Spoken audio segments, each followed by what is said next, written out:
As high-stakes, high-wire diplomatic thrillers go, this was blockbuster. A Russian government plane lands in Ankara, Turkey this afternoon. On board, 16 people released by Russia in exchange for 8 prisoners let go by Western countries. Through the dusty haze, this was the culmination of a multi-country complex operation going on for years behind the scenes. Transactional politics at its most delicate. With just 5 months left in office, Joe Biden, surrounded by some of the families of those freed, announced their release this afternoon. Their brutal ordeal is over, and they're free. Moments ago, the families and I were able to speak to them on the telephone from the Oval Office. They're out of Russia. Earlier today, they were flown to Turkey, and soon they'll be wheels up on their way home to see their families. This is an incredible relief for all the family members gathered here. So to the roll call of relief. The journalist Evan Gershkovich was arrested in March last year, sentenced to 16 years on trumped-up espionage charges. Seen here today boarding a plane in Russia en route to Turkey and freedom. As we speak, on a flight back home to the States. Of those released, Paul Whelan spent the longest time in a Russian prison, 6 years. In 2018, Russian FSB agents stormed the hotel he was staying in Moscow. The claim was that the former Marine was gathering secret information for the US, no evidence of which was ever produced. As part of the deal, the Russians released a number of high-profile opposition activists. People like Vladimir Kara-Murza, for example, the Russian-British dual national, and the human rights activist Oleg Orlov. We spoke to a colleague of his this afternoon. Just assisting Russian political prisoners is an important sign that the Western world is willing to help empower Russian civil society and give all those activists, politicians, journalists, all people imprisoned by the Putin's regime, some hope. The most well-known opposition leader, Alexei Navalny, was not on the plane, of course, today. He died in a Russian prison in February. So who do the Russians get in return? This man, for one, Vadim Krasakov, identified by German officials as a colonel in the FSB. He was serving life in Germany for murdering an exiled Chechen Georgian dissident in a Berlin park in 2019. Evan Gershkovich, who's the Wall Street Journal reporter. During an interview in February, Vladimir Putin hinted that he wanted Krasakov back in exchange for Evan Gershkovich. What happened today is the largest prison swap of its kind in modern times. You have to go back to 2010 for anything comparable. The US then released 10 alleged spies and swapped them at an airport in Vienna for 4 others, among them Sergei Skripal, who survived a nerve agent attack in 2018. At the time, it was seen as part of a new era of balmy diplomatic relations between the US, under Obama at the time, and Putin. That was then. Today's swap happens against the backdrop of war in Ukraine and Arctic diplomatic relations between the two superpowers, which makes what happened today even more remarkable. Well, I'm joined now by the financier Bill Browder, who's a friend of Vladimir Kara-Murza. He's been an outspoken critic of Russia's president since the death in a Moscow prison of his lawyer Sergei Magnitsky, who'd uncovered massive fraud involving Russian officials. And we're also joined by the Washington Post's David Herzenhorn, who previously worked with Evan Gershkovich at the New York Times. Thank you both for joining us. Bill Browder, first of all, you must be absolutely delighted, but there is a kick in the teeth, isn't there, that this was too late for Alexei Navalny? Well, I'm absolutely relieved that my close friend and ally Vladimir Kara-Murza is on the plane today. Vladimir had been poisoned twice by the Putin regime, and then sentenced to 25 years in prison, and he looked like he was going to die in prison.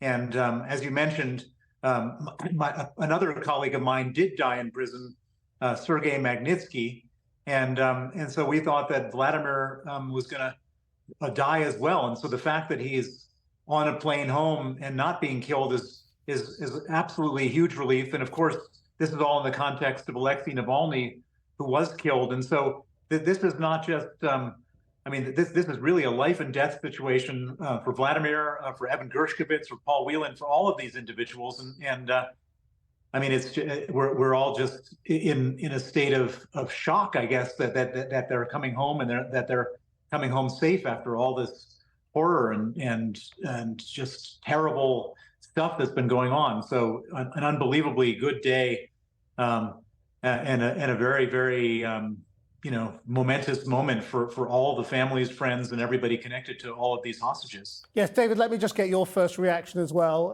as a friend of Evan Gershkovich as well.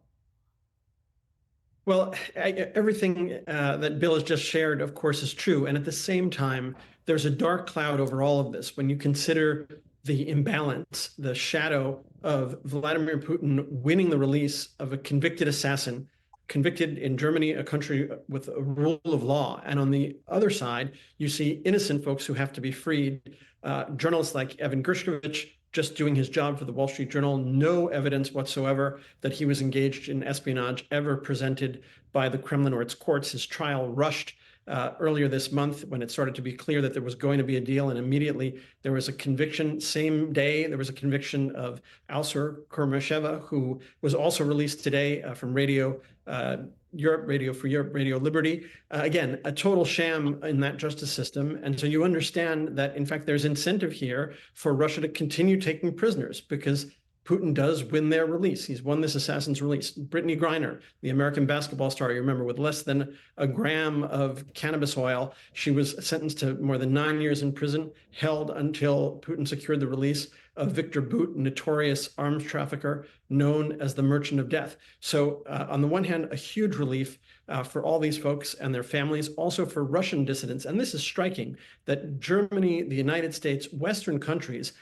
used their political capital to free Russian citizens persecuted and imprisoned in Russia. Not just Vladimir Kara-Murza, who of course is a colleague at the Washington Post, Pulitzer Prize-winning contributor to Post Opinions, but associates of Alexei Navalny, who were in prison as Navalny himself died in an Arctic prison, and now are on this plane headed to Germany, headed to meet Olaf Scholz, the chancellor, freed after being persecuted in their own countries simply for wanting it to be a free and democratic society. Yes, I mean, Bill, I mean, the complexity of these negotiations is extraordinary. I mean, do you agree?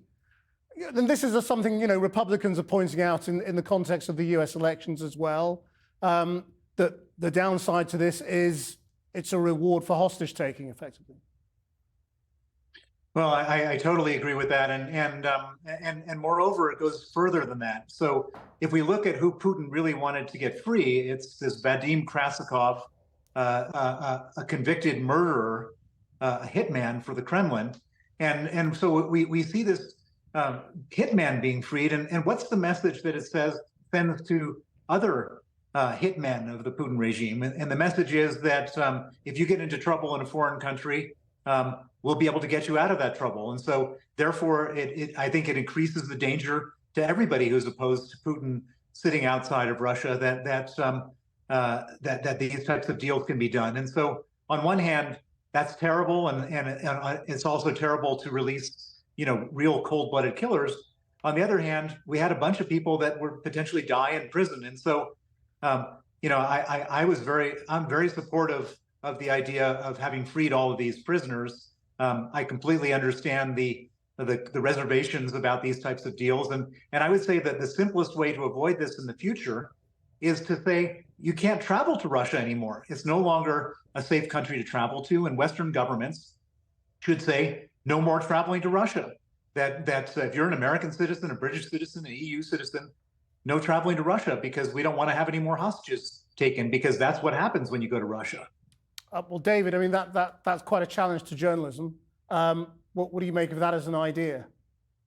It's certainly a challenge to journalism. It's a challenge to all of society, and it's a shame, right? At the Washington Post, we're right now putting together and have been publishing articles in a series called Russia Remastered about how Putin is transforming his own country, even as he's making war in Ukraine, invading another country, destroying it, violating the borders, occupying cities, trying to thwart its democratic aspirations, its ambitions to join the European Union and live as a free society. At the same time, Russia itself is being transformed into this militaristic, ultranational society, women's rights being rolled back, the education system being redrawn to militarize young people. In fact, culture, the things that brought people to visit Russia, that brought them joy, the Bolshoi ballet, theaters, songs, music, all these nationalist mandates imposed on artists, some of whom who opposed the war have had to flee. They're banned from performing. There are blacklists imposed.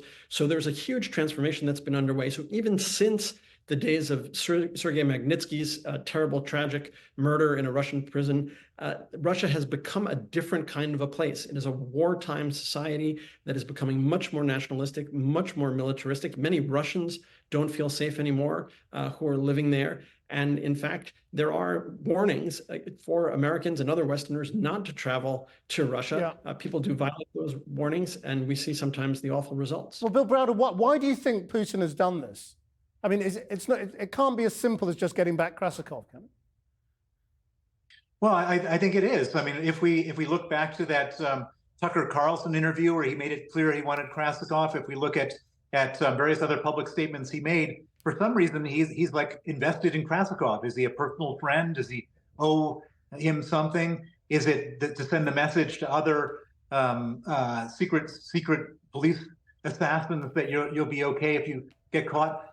I don't know what the reason is, but he's been very vocal for a very long time that he wants this guy. The interesting thing about the timing is that when President Biden was running against Donald Trump in the U.S. presidential election, Putin very much favors the election of Donald Trump. And so he didn't want to do any big favors for Biden that would have helped him in an election.